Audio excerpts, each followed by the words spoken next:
ولی کے لیے جنرلی علم کتنا اہم ہے؟ کیا ولی جو ہے وہ بغیر علم کے بھی ہو سکتا ہے؟ ایک ہے علم ہونا اور ایک ہے کوئی علمی مقام ہونا. ٹھیک ہے. علمی مقام ایک ڈیفرنٹ چیز ہو جاتی ہے، اس میں ایک امتیازی خصوصیت یا ایک نمایاں ہونے کا معنی پایا جاتا ہے، صحیح. وہ ایک اور چیز ہے. لیکن فی نفس ہی علم ہونا جی یہ تو ولی کے لیے ضروری ہے. بزرگوں نے فرمایا متخذ اللہ جاہلا ولیا، اچھا. اللہ تعالیٰ نے کبھی کسی جاہل کو ولی نہیں بنایا. اللہ اکبر. تو لہذا جاہل کبھی ولی نہیں بنتا، حتیٰ کہ اگر کسی جاہل کو ولی بنانا ہو کہ جیسے اس نے کسی ولی کی ایسی خدمت کی یا کسی سے ایسی دعا لے لی جی کہ اس کے جو ہے وہ مہربانی سے اور اس کی نگاہ اور تصرف سے کسی کو ولایت مل گئی، تو اس کو پہلے علم دیا جاتا ہے پھر ولایت دی جاتی ہے. اللہ اکبر. ایسا نہیں ہوگا کہ حالت جہل پہ رکھتے ہوئے اس کو ولی بنا دیا. صحیح. جو نہیں ہو سکتا. سنتے ہیں توبہ کی اور ولایت مل گئی، یہ جو اس طرح کے واقعات اس میں اس کو پہلے علم دیا جاتا ہے، علم کے بعد اس کو ولایت دی جاتی. سبحان اللہ. بغیر علم کے ولایت نہیں ہو سکتی. صحیح. سرکار حضور داتا گنج بخش علی حجویری رحمۃ اللہ علیہ نے ایک جگہ فرمایا ہے، یہ کشف المحجوب کے بالکل شروع کے اندر ہی ہے، فرمایا کہ بغیر علم کے جو صوفی بننے کی کوشش کرے گا وہ صوفی نہیں بنے گا، زندیق بنے گا. اللہ اکبر. وہ صدیق نہیں بنے گا، زندیق بنے گا.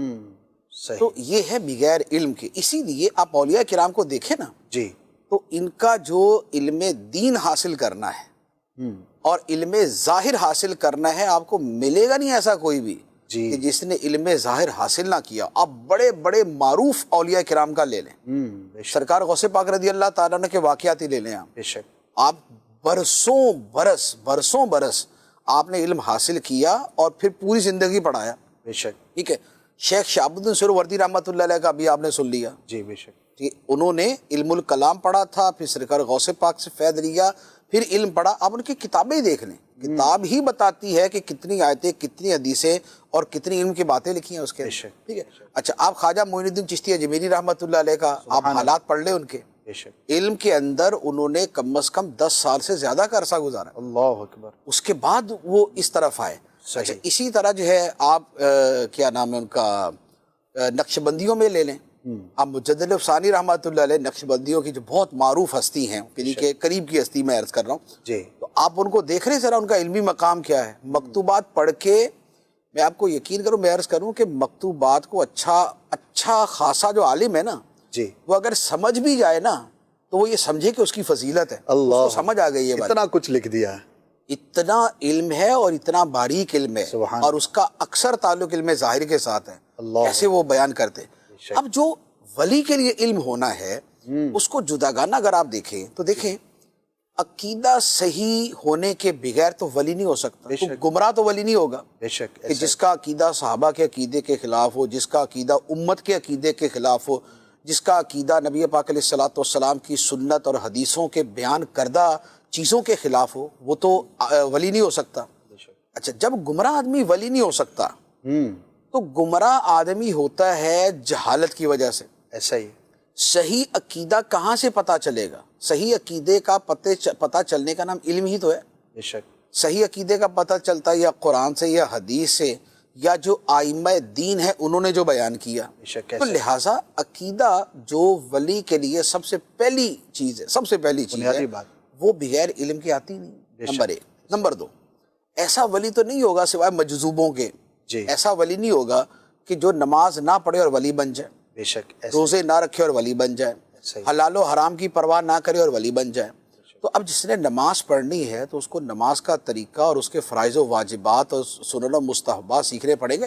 ایسا ہی. جو ولی ہوتا ہے وہ تو مستحبات کے ادا کرنے کے اندر علماء ظاہر سے 100 گنا آگے ہوتا ہے. ایسا ہی. تو آخر وہ سیکھے گا تو اس کے مطابق نماز پڑھے گا نا، بغیر علم کے کیسے؟ اچھا، پھر اسی طرح کوئی شخص یہ رمضان کے مسائل ہو گئے، حلال و حرام کے ہو گئے. اچھا، ولی کی بہت بڑی پہچان یہ ہوتی ہے کہ حرام سے تو بچتا ہی ہے، شبہ سے بھی بچتا ہے. ایسا ہی. ٹھیک ہے. اس کو پتہ کیسے چلے گا شبہ کسے کہتے ہیں؟ وہ علم سے پتہ چلے گا. تو علم کے بغیر نہیں ہو سکتا. اچھا، پھر اس کے ساتھ ولی کا جو بہت زیادہ ہم تعلق دیکھتے ہیں نا وہ قلب اور باطن کے ساتھ ہوتا ہے. جی. ٹھیک ہے.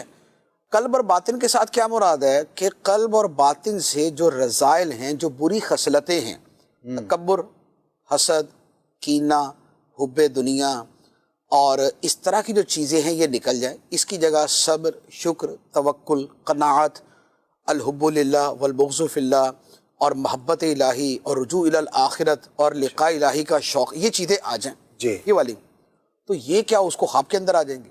یہ علم سے آئیں گے۔ بے شک تکبر کا پتہ ہوگا کہ یہ تعریف تکبر کی ہے، یہ علامات تکبر کی ہیں، حسد یہ ہے، حسد کی علامات یہ ہیں، بغض یہ ہے، بغض کی علامات یہ ہیں، صبر اسے کہتے ہیں، ایسے حاصل کیا جاتا ہے، شکر اسے کہتے ہیں، طریقہ یہ ہے، رضا الہی پہ راضی رہنا اسے کہتے ہیں، اس کا طریقہ یہ ہے۔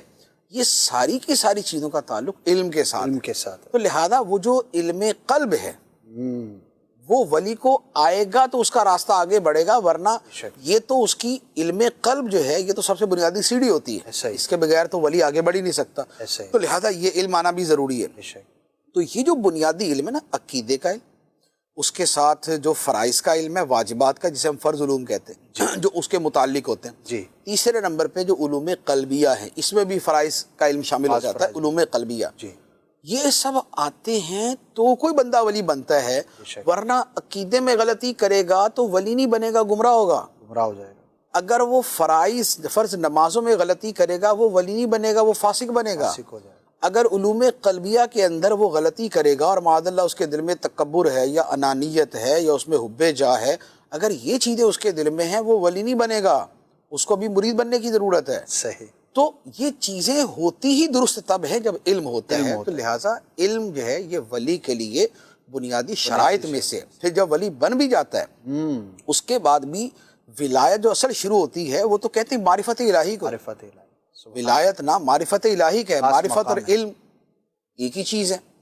اس کے درجات ہیں۔ اس کے معرفت کا ایک وہ درجہ ہے جو جیسے مثال کے طور پہ ہم جیسوں کو حاصل ہے کہ ہمیں قرآن حدیث پڑھ کے یہ پتہ ہے کہ اللہ تعالیٰ کے بارے میں کیا عقیدے رکھنے ہیں، نبیوں کے بارے میں کیا عقیدے رکھنے، یہ معرفت ہے یہ۔ جی لیکن ایک اس معرفت کی اگلی سٹیج ہے، ایک اس کی ایڈوانس سٹیج ہے، ایک اس کی بہت ہی اوپر کی سٹیج ہے۔ سبحان اللہ۔